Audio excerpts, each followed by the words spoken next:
Voilà, vous avez probablement reconnu ici une des images de ce qui reste du festival Tribe of Nova, après l'attaque éclair de samedi dernier, où 3500 festivaliers s'étaient réunis sur un terrain situé dans le désert du Negev pour une fête à 5 km de la bande de Gaza, destinée à célébrer l'amitié, l'amour et la liberté infinie. Une fête organisée par deux jumeaux, Osher et Michael Vakin, qui voulaient reproduire en Israël le premier festival qui était né au Brésil 20 ans plus tôt, donc une imitation de ce festival. À 6h40, des terroristes débarquent, en moto, en pick-up, en paramoteur, et vont massacrer 260 personnes et embarquer toutes sortes d'otages. Les jeunes sur place peinent à réaliser le drame, et c'est la confusion.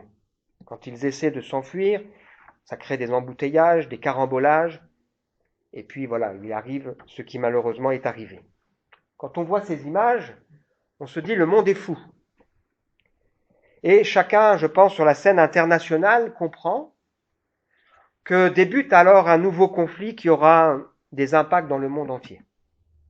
On s'étonne comment un État comme Israël, connu pour la qualité de ses services secrets, a pu laisser passer ces attentats si bien organisés, probablement des mois auparavant. Alors je trouve qu'il y a dans cette scène bien des éléments qui interpellent et qui ne sont pas sans faire écho à de nombreux textes bibliques. Une insouciance qui précède un bouleversement. C'est parfois le cas dans la vie. Tout va bien et puis d'un coup tout bascule. Un moment où on réalise que la sagesse, l'intelligence, la tactique humaine montrent ses limites. Et cela, naturellement, suscite des questions par rapport à Dieu. Pourquoi ? Pourquoi il y a des innocents qui sont là en train de faire la fête et qui vont mourir ? Alors on a évoqué ce genre de questions il y a 2 semaines, mercredi soir, à la réunion d'études bibliques. On a parlé de Jésus qui est en train de faire réfléchir la foule et ses disciples sur les vrais enjeux de la vie, et en particulier celui que nous devons craindre, Dieu, qui décidera de notre sort éternel. Et on a vu ensemble qu'un homme du milieu de la foule interpelle Jésus en demandant au Seigneur de régler son différend avec son frère au sujet d'un héritage. Et on a l'impression, quand on lit ce texte, que Jésus fait « c'est pas possible ». Alors qu'il y a de tels enjeux qu'on est en train de se disputer pour des choses pleinement humaines et pleinement terrestres. Et il donne à ce moment-là cette parabole d'un homme qui se réjouit parce qu'il a amassé beaucoup de choses dans sa vie et qui fait des projets sur son avenir en oubliant que cette nuit-même, son âme peut lui être redemandée. Jésus donc insistera pour que ses disciples comprennent que nous devons vivre notre vie dans la perspective de l'éternité et puis de ce grand rendez-vous divin. Il prend l'image d'un homme qui est en route vers le tribunal, et il faudrait être fou pour ne pas chercher à mettre de l'ordre dans sa vie avant le jugement. Nous sommes tous en route vers ce moment du tribunal. Dieu jugera les vivants et les morts. Et il faudrait être fou pour ne pas vouloir mettre de l'ordre dans sa vie, tandis qu'il en est un. Jésus dira, vous savez discerner la météo, mais vous ne réalisez pas les temps et l'époque dans lequel vous êtes. Et puis là, on vient raconter à Jésus l'histoire de Pilate, qui a fait mourir des gens qui sont en train d'offrir un sacrifice dans le temple. C'est vrai que c'est choquant. Des gens vont au temple pour servir Dieu, adorer Dieu. Ils offrent des sacrifices et Pilate envoie des soldats au temple sans aucun respect de ces choses et fait mourir ces gens. Et Jésus dira, mais est-ce que vous pensez que c'était de plus grands pécheurs que les autres ? Est-ce que vous pensez que c'est un jugement qui tombe spécifiquement sur ces gens ? Non. Mais si vous ne vous repentez, si vous ne mettez pas de l'ordre dans votre vie, bien vous aussi vous périrez. Et là, il enchaîne en racontant un autre événement. Puis il nous donne cette parabole qu'on a partagée ensemble mercredi, la parabole de ce figuier qui est là planté, qui ne porte pas de fruits. Parce que si on se repent, il y a des fruits. On doit produire du fruit qui montre que dans nos vies, il y a des choses qui ont changé. Si on prétend de notre bouche aimer et servir Dieu, dans notre vie, il y a des choses qui doivent changer. La Bible nous dit d'ailleurs que si quelqu'un ne veut pas écouter ce que Dieu dit, sa prière même est une abomination. Ça veut dire qu'il vaut mieux pas prier dans ces cas-là. Parce que sinon, on fait pire que mieux. Donc si dans nos cœurs et dans nos vies, on ne veut pas écouter ce que Dieu nous dit, il vaut mieux pas prier. Parce que sinon, c'est se moquer de Dieu. Et d'oublier que Dieu est Dieu. Ça va nous amener progressivement au partage de ce matin. Nous ne voulons pas nous laisser distraire, endormir, surprendre par un chaos brutal. Et le titre du message de ce matin, c'est « Sachons démasquer et fuir les imposteurs ». Sachons démasquer et fuir les imposteurs. Depuis le début de ce culte, je ne sais pas si vous avez fait attention au texte qu'on a lu, mais il y a des textes qui nous invitent à faire attention aux voix que nous écoutons. Il y a cet appel solennel dans Ésaïe, tournez-vous vers l'Éternel tant qu'on peut le trouver, adressez-vous à lui tandis qu'il est proche, que le coupable abandonne sa voie et l'homme malfaisant ses mauvaises pensées, qu'il revienne à Dieu qui aura compassion de lui. Parce que oui, Dieu veut avoir compassion de nous si on se repent. Ce que Dieu veut, c'est qu'on puisse sortir avec joie, qu'on soit conduit dans la paix, qu'au lieu qu'il y ait des broussailles, toutes sortes de choses pleines d'épines, un cœur qui est plein de colère et autres, il y ait du cyprès, au lieu des orties, des choses qui piquent, il y ait de la myrrhe. Ce sera le titre de gloire pour l'Éternel. Donc on est en train d'étudier la deuxième lettre de Pierre, une lettre qui est tellement d'actualité pour nous encore ce matin. On veut se rappeler ensemble les buts que Pierre a lorsqu'il nous partage cette deuxième lettre de Pierre. C'est déjà de nous inviter à comprendre que Dieu veut transformer notre caractère à la ressemblance de Jésus. C'est-à-dire que nous puissions vivre une communion plus profonde avec lui. Moi, je dis amen à ça. Je veux que le Seigneur continue de transformer mon caractère. Je sais qu'il y a encore du travail. Parce que j'ai soif et j'aspire à vivre une communion plus grande avec le Seigneur. Le deuxième chantier, c'est que les portes du royaume nous soient largement ouvertes et qu'on puisse profiter pleinement de notre privilège de fils et de prince, et puis qu'on puisse être utile à son œuvre pour qu'on puisse quelque part investir dans l'avenir que le Seigneur a prévu pour nous. Alors, on se rappelle les 4 objectifs, nous aider à bien comprendre le salut, parce que le salut, c'est pas simplement Jésus qui nous pardonne nos péchés, il y a beaucoup plus que ça. Nous rappeler la fiabilité de la Bible, un livre unique et complet, nous mettre en garde contre les faux prophètes, parce que malheureusement ça existe, on va y venir ce matin, et ça suscite toutes sortes de questions. Pourquoi est-ce que Dieu permet ? Est-ce que Dieu fait quelque chose ? On va y venir. Et nous rappeler le bien fondé de notre espérance, qui est et qui sera parfois moqué. Alors, on a déjà répondu en partie à cette question. Pourquoi Dieu permet qu'il y ait des gens, des faux prophètes, qui enseignent toutes sortes de choses, qui au nom de Jésus prétendent même faire toutes sortes de miracles. On a lu ensemble, les hommes se donnent des foules de docteurs qui vont leur dire ce qui leur plaît. Une des raisons, c'est que nous aimons entendre ce qui nous plaît. C'est distrayant, c'est flatteur, c'est peut-être rassurant, c'est dans l'air du temps, c'est facile, et c'est sans doute quelque chose qui nous parle de quelque chose d'immédiat. Nous sommes dans une société qui a rejeté Dieu et ses valeurs, qui pense que la vérité est relative, c'est chacun a le droit de penser comme il veut, et qu'il peut décider librement ce qui est bien et ce qui est mal pour lui. On croit que la recherche de son identité personnel est l'essentiel de la vie. Mais c'est pas ce que la Bible nous dit. Et parce qu'on est marqué par ce type de manière de raisonner, c'est la porte ouverte à toutes sortes de faux enseignants et de toutes sortes de confusions. Alors on va voir ensemble que Dieu nous dit qu'il y a des faux enseignants, il le sait, il le permet et il nous prévient. Il nous dit aussi comment ces faux enseignants fonctionnent pour qu'on puisse les démasquer. Et puis il nous assure d'une chose, c'est qu'il s'en occupe. Et aussi qu'il a le pouvoir de délivrer ceux qui lui sont attachés et qui aiment la vérité. Ouf. Donc Dieu le sait. Dieu nous dit comment les démasquer. Il nous promet qu'il s'en occupe. Et il nous dit que si j'ai l'amour de la vérité, eh bien, il saura me garder. Donc la question importante pour nous, est-ce que j'ai l'amour de la vérité?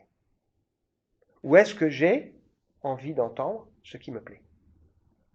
Ce qui est totalement différent.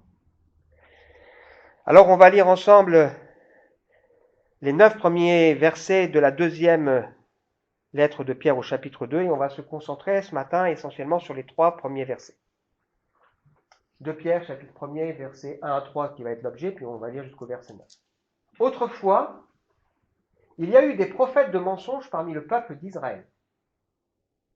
Il en sera de même parmi vous. Ces enseignements de mensonges introduiront subtilement parmi vous des erreurs qui mènent à la perdition. Ils renieront le maître qui les a rachetés et attireront ainsi sur eux une perdition soudaine. Beaucoup de gens les suivront dans leur immoralité et à cause d'eux, la voie de la vérité sera discréditée.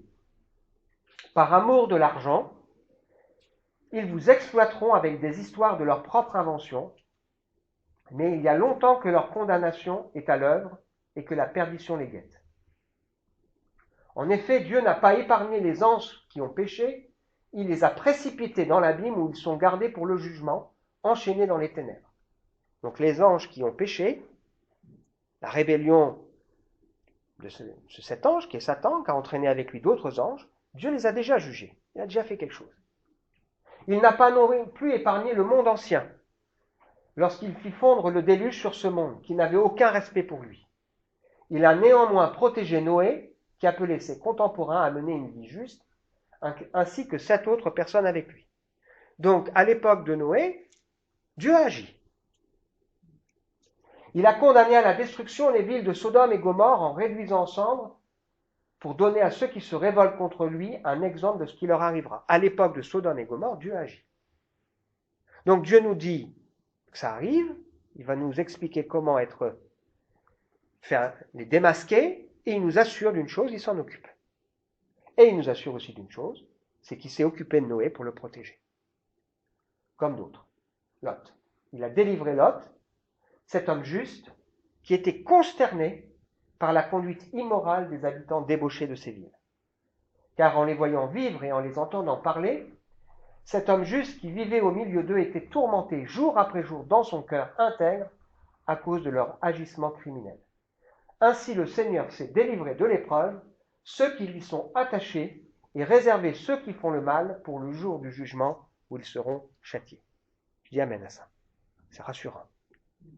Alors on veut se concentrer ce matin sur les 3 premiers versets de ce passage de la deuxième lettre de Pierre. Les faux enseignants existent et ont toujours existé. La Bible montre clairement que s'il y a l'existence de Dieu, il y a aussi malheureusement le diable, un être créé, limité, un ange de lumière déchu, donc qui sait comment se faire passer pour un ange de lumière, un menteur, le père du mensonge, rusé et calomniateur. Un voleur qui est venu dérober l'humanité qui a été créée pour Dieu, pour se l'attacher à lui. C'est pour ça que Jésus est venu payer une rançon. On paye une rançon à un voleur. Il est venu payer le prix pour que nous puissions être à nouveau réconciliés avec le Seigneur.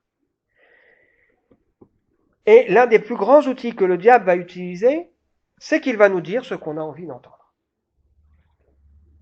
Regardez l'histoire d'Adam et Ève. Qu'est-ce que le diable a fait? Il a dit à Ève ce qu'elle avait envie d'entendre. Mais non. Tu peux toucher cet arbre, tu peux en manger. Mais non, ce que Dieu a dit, ça t'arrivera pas. Tu vas voir, tes yeux vont s'éclairer, tu seras comme Dieu. Tu vas pouvoir décider le bien, le mal. Il a dit à Ève ce qu'elle avait envie d'entendre.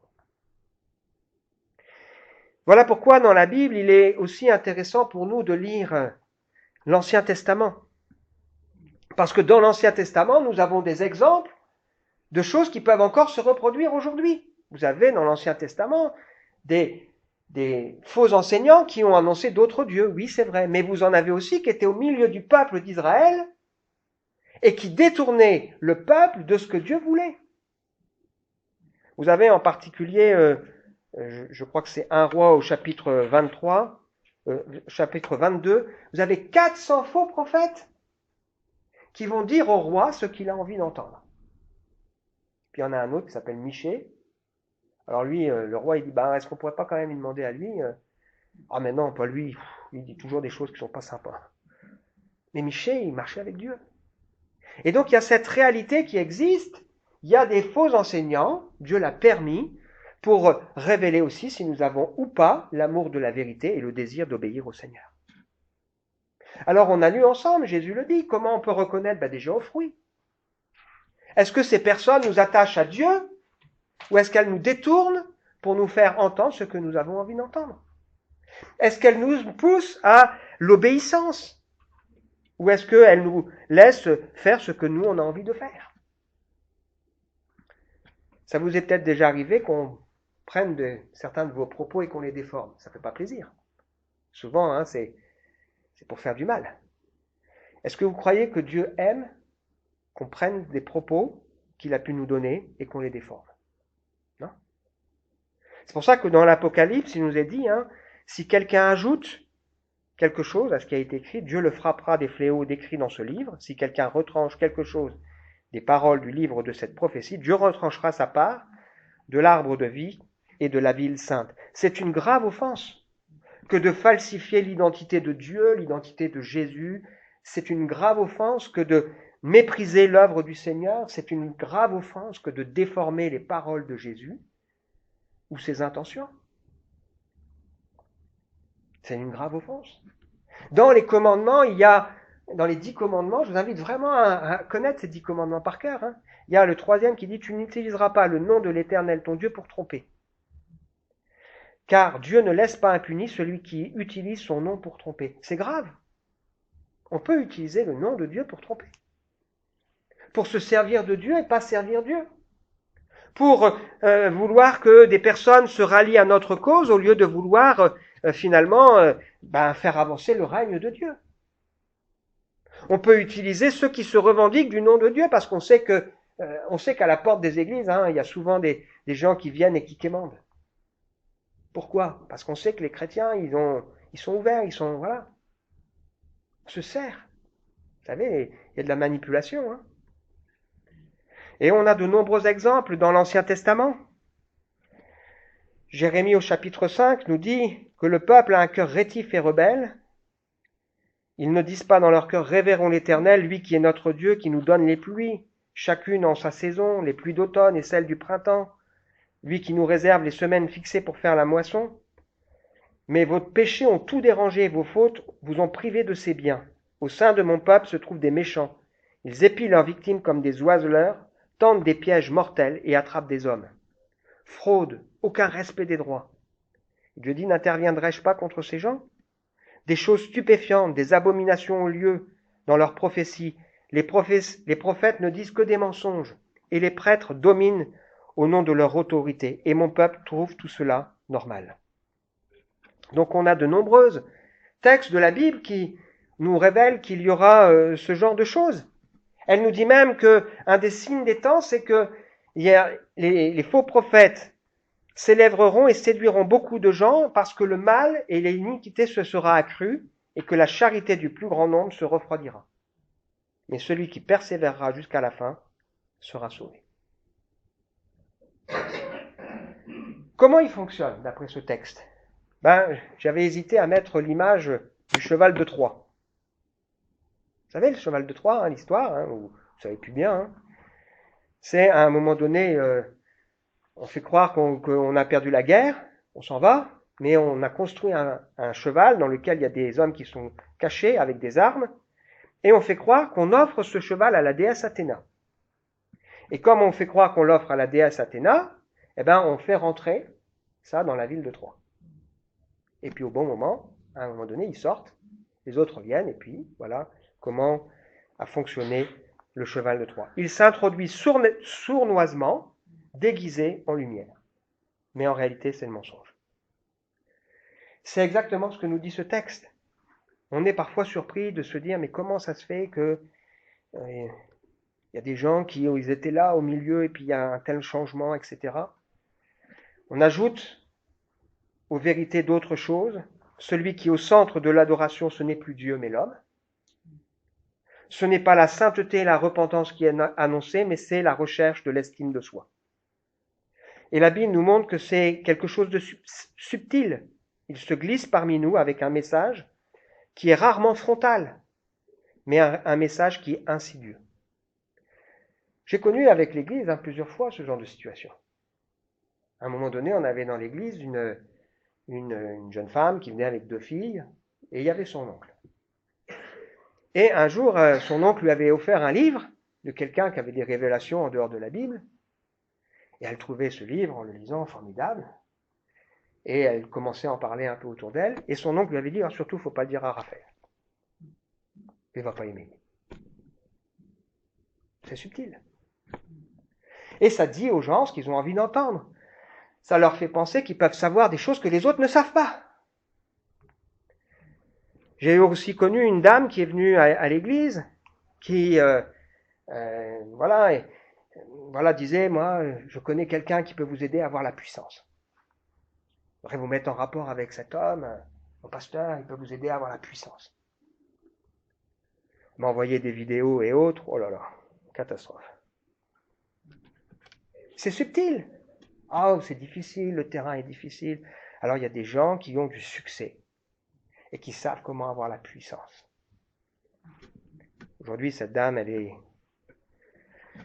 est malheureusement loin de l'Église et elle a entraîné avec elle des gens dans sa dérive. Un serviteur doit être fidèlement attaché à la parole certaine, à ce qui est conforme à ce qui lui a été enseigné. Ainsi, il sera en mesure d'encourager les autres selon l'enseignement authentique et réfuter les contradicteurs. Nombreux sont ceux qui refusent de se soumettre à la vérité. Ils tournent la tête aux gens par des discours creux. Des discours creux.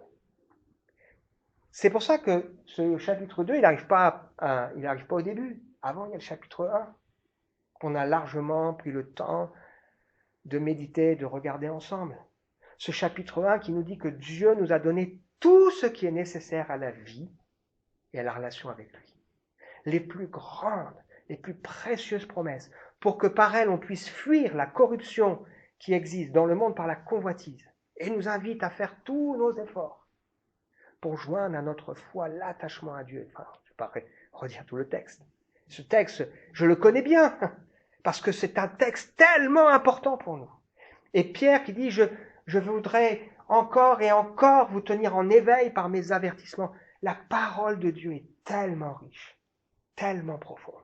Il y a tellement tout par opposition à des discours creux, où on met en avant une chose, qu'on développe. C'est creux. Et ça ne pousse pas les personnes à s'attacher au Seigneur. Il y a un côté sacrilège dans leur manière de faire. Et rappelons-nous que le diable connaît la Bible. Comment s'y est-il pris avec Jésus? Il a cité la Bible, qu'il a sorti de son contexte. Il renie le maître, il refuse l'autorité, il refuse de soumettre leur vie. Et ce texte nous dit ici clairement qu'ils auront un certain succès, mais que leur vie sera marquée par l'immoralité et la conséquence, c'est que la voie de la vérité, malheureusement, sera discréditée. Et c'est vrai.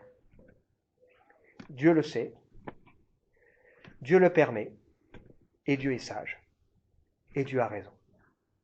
Et c'est vrai qu'aujourd'hui, il y a des gens qui disent « Ah oui, mais avec tout ce qu'on voit, avec les excès, avec oh là là, bah oui, c'est vrai. et comme eux, nous le déplorons. Voilà pourquoi le Seigneur nous dit, si nous reconnaissons que Jésus-Christ est Seigneur, Philippiens chapitre 2, faites fructifier votre salut avec crainte et respect. Dieu produit en nous le vouloir et le faire, conformément à son projet plein d'amour. Faites tout sans vous plaindre et sans discuter, pour être irréprochables et purs, des enfants de Dieu sans tache, au sein d'une humanité corrompue et perverse. Dans cette humanité, vous brillez comme des flambeaux dans le monde, en portant la parole de vie. Nous sommes dans une humanité corrompue. Le monde qui revendique parler de Dieu est corrompu. Ça veut dire corrompu, ça veut dire qu'il y a une part de vérité, mais il y a beaucoup de mensonges, et qui gâchent toute cette vérité. Et dans ce monde qui est sale, qui est corrompu, eh bien, Dieu nous dit de travailler avec crainte à notre propre salut, à faire fructifier ce que nous avons reçu pour briller comme des flambeaux qui partent la parole de vie. Qu'est-ce qui va faire la différence? C'est nos vies. C'est est-ce que dans ma vie, je reflète le fruit de la vie de l'esprit? L'amour, la joie, la paix, la douceur, la patience, la maîtrise de soi, la bienveillance, l'amitié fraternelle, l'amour. Est-ce que dans ma vie, ces choses qui sont en moi, elles progressent?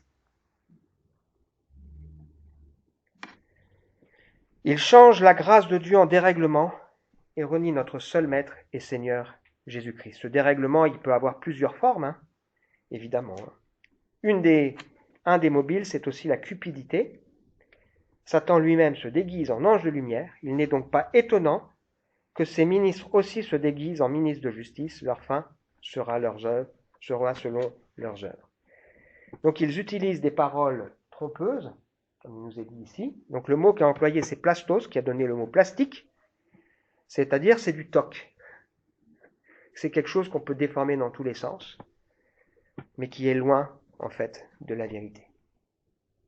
Ces choses arrivent, ces choses existent. Voilà pourquoi nous devons être fermement attachés à la saine doctrine, qui met la personne de Christ au centre, et qui nous invite à réfléchir à nos vies, en disant Hosanna, sauve de grâce Seigneur. Aie pitié de moi, transforme mon cœur, transforme ma vie, pour que je puisse mieux te refléter et mieux te servir. On veut lire la suite, sans la méditer ce matin, mais parce que la suite est intéressante pour nous. Il punira tout particulièrement ceux qui, à la manière de l'homme livré à lui-même, s'abandonnent à leurs instincts corrompus et méprisent l'autorité du Seigneur. Imbus d'eux-mêmes et arrogants, car ces enseignants de mensonges n'hésitent pas à insulter les êtres glorieux, alors que les anges eux-mêmes, qui leur sont pourtant bien supérieurs en force et en puissance, ne portent pas d'accusations offensantes contre ces êtres devant le Seigneur.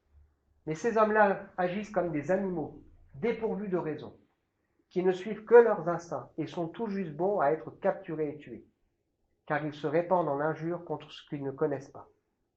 Aussi périront-ils comme des bêtes. Le mal qu'ils ont fait leur sera payé en retour. Ces hommes trouvent leur plaisir à se livrer à la débauche en plein jour. Ils salissent et déshonorent par leur présence les fêtes auxquelles ils participent avec vous en prenant un malin plaisir à vous tromper. Ils ont le regard chargé d'adultère et d'un besoin insatiable de péché.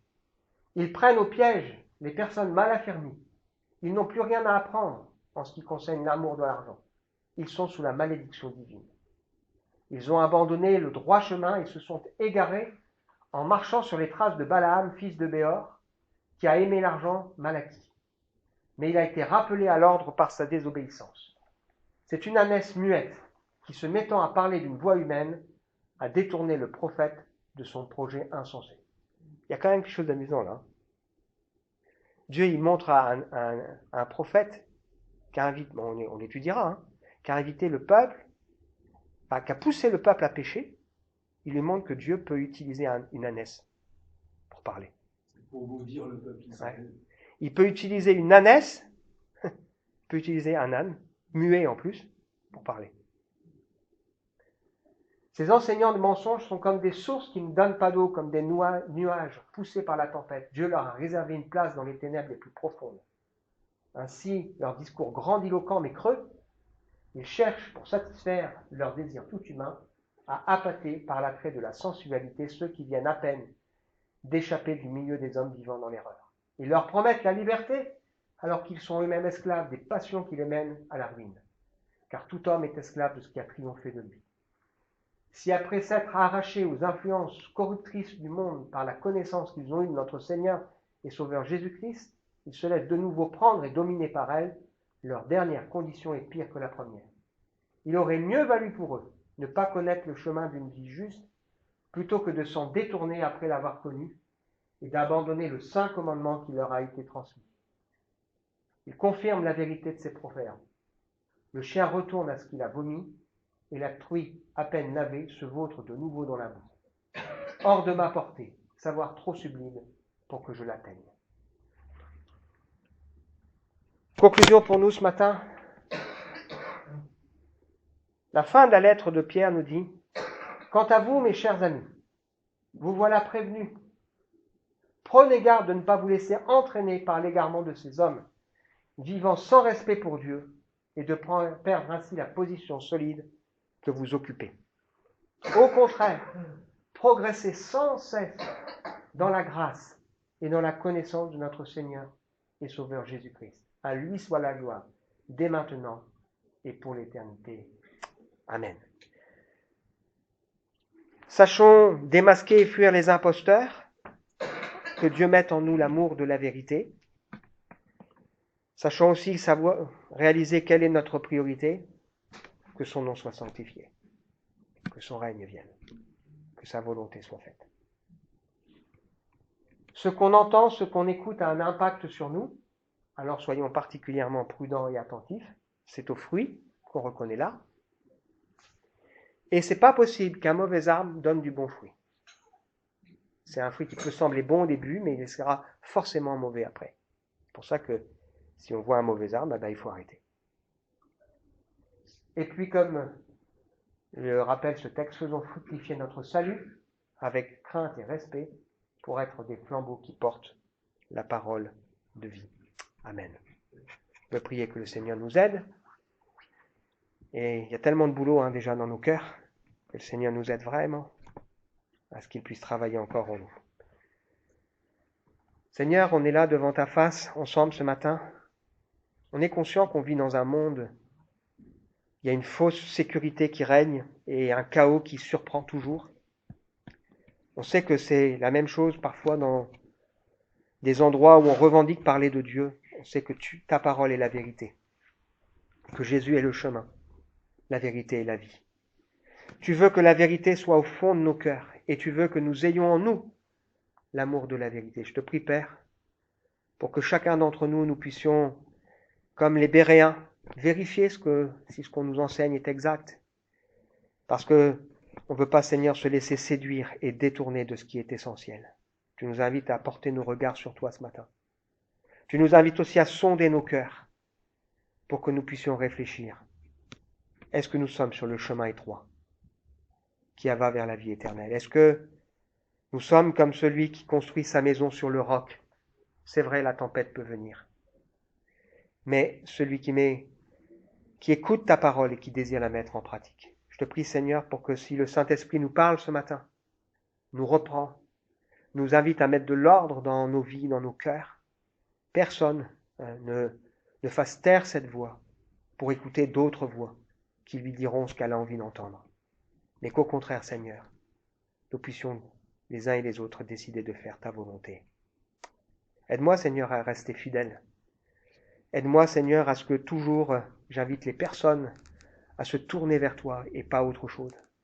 Garde-nous, Seigneur, de la folie du péché, l'enjeu tellement grand et tellement important. Aie pitié de nous, Seigneur. Amen.